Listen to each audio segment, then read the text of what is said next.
Welcome दोस्तों, मैं आपका स्वागत करता हूं अपने YouTube channel truth for India में, voice of truth for India में। और मैं आप सबसे गुजारिश करता हूं कि आप मेरे चैनल को सब्सक्राइब करें और मैं आपके लिए नई वीडियो बनाऊं, उसके लिए मुझे मोटिवेट करें। तो आज की अपनी इस वीडियो में मैं आपको बताऊंगा सीडीएस जनरल बिपिन रावत जी के बारे में कि उस दिन क्या हुआ। मतलब उनका जो प्लेन क्रैश हुआ है, तो आज हम उस प्लेन क्रैश में 13 जाने गई हैं, जिसमें 12 मिलिट्री पर्सन और एक मधुलिका रावत जी, जो कि जनरल रावत जी की पत्नी थी। तो आज हम बात करेंगे सबसे पहले जनरल रावत के बारे में। जनरल रावत कौन थे और उनको वो इस वक्त किस पद को संभाल रहे थे। फिर उसके बाद हम बात करेंगे वो कहाँ पर थे उस वक्त जहाँ पर ये हादसा हुआ है। और फिर उसके बाद मैं आपको बताऊंगा वो कि ये हादसे में मतलब क्या क्या अनुमान कयास लगाए जा रहे हैं, इस जो ये दुर्घटना घटी है उसके मतलब क्या कारण हो सकते हैं, इसको मैं आपको बताने की कोशिश करूँगा। और सबसे पहले तो मैं इस दुर्घटना पर खेद प्रकट करूँगा, जो ये दुर्भाग्यपूर्ण घटना घटी है इस पर, और हम सब भारतवासियों को इस दुर्भाग्यपूर्ण घटना पर खेद प्रकट करना चाहिए और रावत जी की आत्मा की शांति के लिए 2 मिनट का मौन धारण करना चाहिए। वो एक हमारे देश के बहुत ही बहादुर वीर सैनिक थे। तो बात करते हैं अब सीडीएस जनरल बिपिन जी रावत के बारे में। बिपिन रावत जी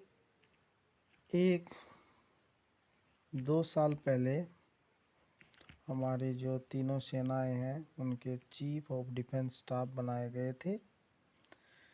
वो उनका काम था तीनों जो सेनाएं हैं उनमें समन्वय स्थापित करना और हमारी जो मिलिट्री है उसको आधुनिक बनाना। उन्होंने अपने जीवन में मिलिट्री में, पूर्वोत्तर में और जम्मू कश्मीर में काम किया था। पूरी अपनी मिलिट्री सर्विसेज के दौरान उन्होंने मिलिटेंसी को ख़त्म करने में बहुत योगदान दिया है।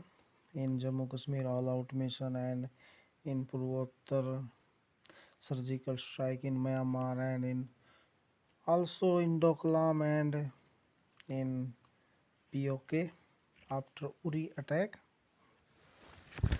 तो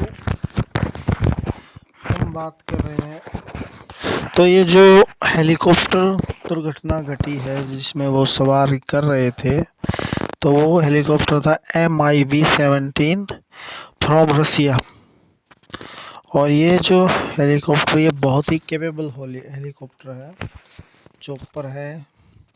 हम इसको ये नहीं बोल सकते कि ये कोई ऐसा वैसा चॉपर, ये बहुत ही कैपेबल चॉपर था और लेटेस्ट चॉपर था। तो जो जहाँ पर ये घटना घटी तमिलनाडु के कुन्नूर में, वहाँ पर अक्सर मौसम वेदर ख़राब हो जाता है and it's not about any warning. बिना किसी चेतावनी के we could not assume that कि मौसम ख़राब होने वाला है। तो अभी बहुत सारे रूमर्स हैं कि ये कैसे हुआ, क्या हुआ, कोई टेक्निकल फॉल्ट था या मौसम ख़राब था या कोई और साइबर अटैक की भी बातें चल रही हैं। कई एक्सपर्ट्स ने कहा है कि हो सकता है कि साइबर अटैक हो, लेकिन त्रिसूत्रीय जांच बैठा दी गई है, 3 लेयर। और जो देखते हैं उसमें क्या होता है। और अभी बात करते हैं कि जो हेलीकॉप्टर उड़ रहा था, हेलीकॉप्टर में जो एक वीडियो आई है जो किसी पर्यटक ने बनाई है, उस पर वो भी संदिग्ध है, उस पर भी जांच चल रही है कि क्या वो जब वहाँ पर बैन है, प्रतिबंध है किसी भी व्यक्ति के जाने पे, तो वो वहाँ क्या कर रहे थे।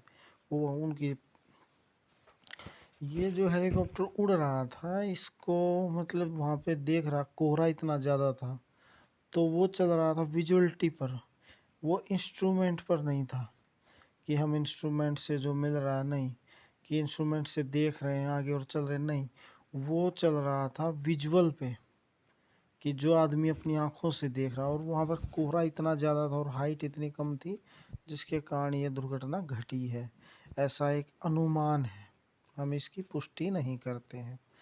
और भी बहुत सारे अनुमान हैं, ऐसा बताया जा रहा है कि हो सकता है कोई टेक्निकल फॉल्ट भी हो सकता है, लेकिन वो एक हायर रैंक ऑफिसर थे, ऐसा नहीं था कि वो कोई आम आदमी थे। उनके जहाज़ को 3 टाइम्स चेक किया जाता उनकी, जब भी वो उड़ान भरते हैं उससे पहले। और एक दूसरा कयास ये भी लगाया जा रहा है कि हो सकता है वहाँ पे हमारे कुछ पूर्व सेना कर्मी हैं, उन्होंने ये बोला है कि हो सकता है ये आईएसआई और एलटीटी की साजिश हो। और भी कयास है कि हो सकता है साइबर अटैक हो, क्योंकि पिछले वक्त कुछ वक्त से चाइना को के साथ उन्होंने मतलब एक वॉर छेड़ रखा था। मतलब वो चाइना से दो दो हाथ कर रहे थे, चाइना को पूरी टक्कर दे रहे थे, चाइना को उन्होंने बिल्कुल मतलब एक तरह से पीछे धकेल दिया था।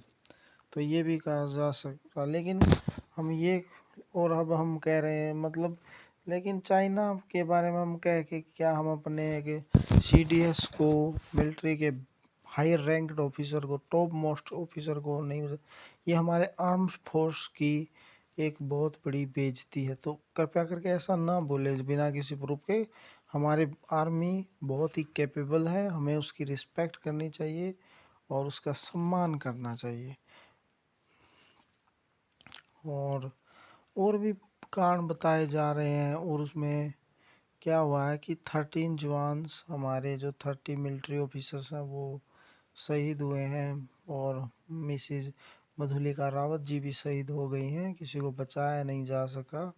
और ये बहुत ही दुर्भाग्यपूर्ण है, हम इसकी भरपाई नहीं कर सकते हैं।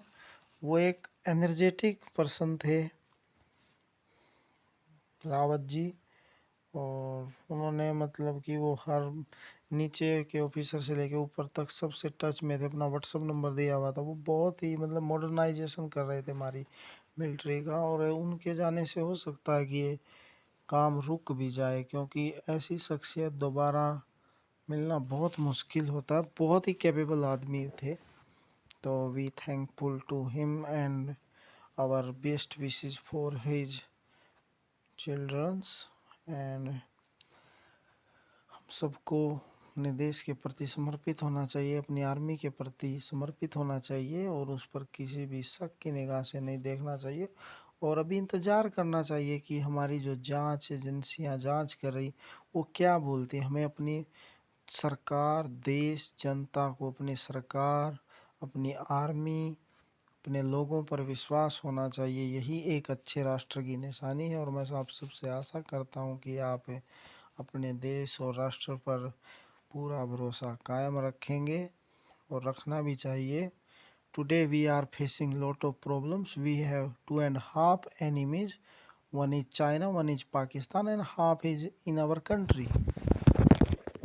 So हमको एक साथ बने रहना है। और रावत जी को हम श्रद्धांजलि अर्पित करते हैं अपने चैनल की ओर से, और अपने सभी भाइयों और बहनों से ये उम्मीद करते हैं कि आप हमारा चैनल सब्सक्राइब करेंगे और आने वाली वीडियो के लिए बेल बटन दबाएंगे और नोटिफिकेशन आपको मिल जाएगा। हम हर प्रकार के टॉपिक पर जो हमारे देश के लिए ज़रूरी है, हमारे देश की जनता को जानना चाहिए, उस पर वीडियो बनाएंगे और अपने देश की जनता को जागरूक करेंगे। और उनकी आवाज़ को इस प्लेटफॉर्म पर उठाएंगे ताकि ज़्यादा से ज़्यादा व्यक्ति जागरूक हो सकें और अपने हक को जान सकें और अपने देश और राष्ट्र की सेवा के लिए समर्पित हो सकें। और इसी के साथ मैं आप सबको धन्यवाद कहना चाहूँगा और मैं आप सबको मेरी वीडियो देखने के लिए धन्यवाद कहता हूँ। और आपको मैं ये भी बताना चाहता हूँ कि अपने देश और राष्ट्र से बढ़कर कुछ नहीं होता। हमें अपने राष्ट्र, अपने देश, अपनी सरकार, अपनी आर्मी में हमेशा विश्वास बनाए रखना चाहिए। जय हिंद, जय भारत माता, वंदे मातरम, जय श्री राम, जय श्री राम, जय श्री राम।